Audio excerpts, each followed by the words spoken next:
weeks later, it's the day of sentencing. And the judge asks, Tally, is there anything you'd like to say before I impose sentence? And you look at your attorney, and the attorney says, well, I don't think it's going to help. I don't think it's going to hurt. Do what you want. And you decide to speak to the judge, and you say, Your Honor, I'm sorry for what I've done. I know it was wrong. But I'm not perfect, but I'm basically a good person. At least I try to be. And so I think you ought to just let me go. Forget about this. Just let me go. Is the judge going to let you go? No. In fact, if he's a good judge, he can't let you go. He's got to follow the law. All right. So Tally, me being 60, you being 20, we both have a long criminal history before God. God's written his law in our heart. We know it's wrong to lie because the God who created us isn't a liar. We know it's wrong to steal because the God who created us isn't a thief, and so on and so forth. And yet we break his law, if not in our actions, maybe with our words, what we say, or just in the way we think. We break his law every day. So for 20 years, you've been breaking God's law. For 60 years, I've been breaking God's law. Okay? So back to the courtroom. So the judge hears your plea for leniency. You already know what he's not going to let you go. And the judge says, well, Tally, and like a roll of bounty paper towel, he unrolls your criminal history, your life of crime. And he says, Tally, not only do I find you guilty by your own admission for what you did at the Shell station, but taking into account your life of crime, not only can I not let you go, but I'm going to sentence you to death. And so they're going to whisk you into the next room, and by way of lethal injection, they're going to put you to sleep like a stray dog. But before that happens, the judge who rightly found you guilty, and the judge who alone has the authority to impose that sentence, steps down from behind that high seat, it's called a bench, takes off those black robes of authority, steps down, and he walks over to you.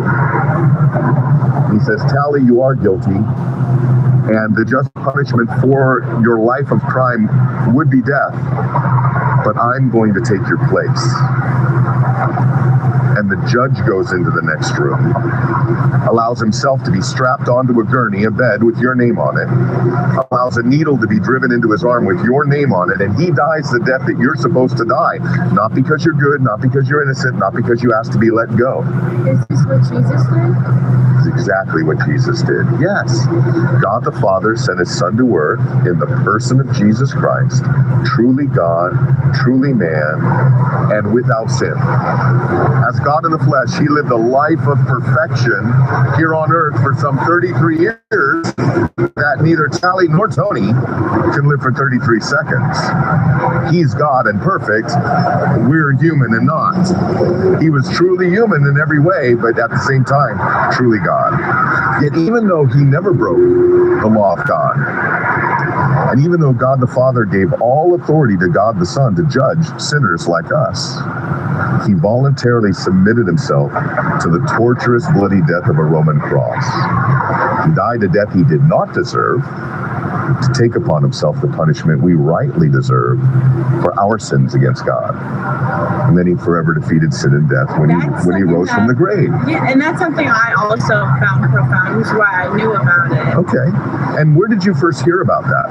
So, was that early on when you went to church as a young girl, or?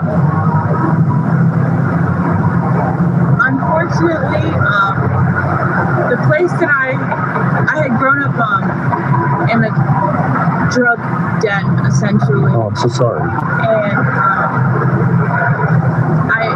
I fell into it at 14. But when I had started healing and stuff, that's when I began to read more into God, especially because, like, I feel like it's a good path that I'm on. I've already been sober for a little while now. Good. And I just like learning things about him. So Bible says this. This is pretty profound. The demons believe and tremble. What that means is the demonic forces that we can't